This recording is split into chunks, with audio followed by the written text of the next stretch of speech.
Kwa jina naitwa Isa Omar Asmani. Mimi ni mzaliwa wa Dalai, kata ya Dalai, tarafa ya Mondo, katika wilaya ya Chemba.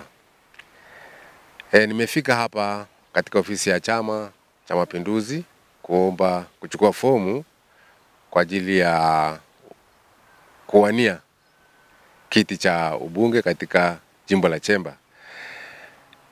Mimi nimeamua kufanya hivyo nikijua kabisa kwamba mimi ni mdau wa maendeleo na napenda kushirikiana na wananchi wenzangu kwa ajili ya kuendeleza gurudumu letu katika wilaya yetu hii ya Chemba, katika jimbo la Chemba. Elimu yangu mimi ni form 4 ambapo nilimaliza shule ya Mawenzi Moshi.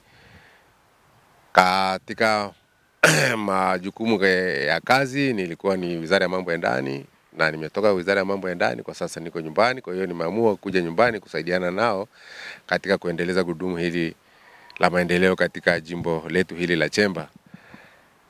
Na pia napenda nishirikiana nao katika kuendeleza yaliyoachwa na wenzangu. Kwa hiyo nimeamua kwamba nishirikiana nao katika kuendeleza gurudumu hili la maendeleo. Mimi ni mdau wa maendeleo na napenda tu watu wajue kwamba nawaomba ridhaa yao ili nifanye nao kazi pamoja.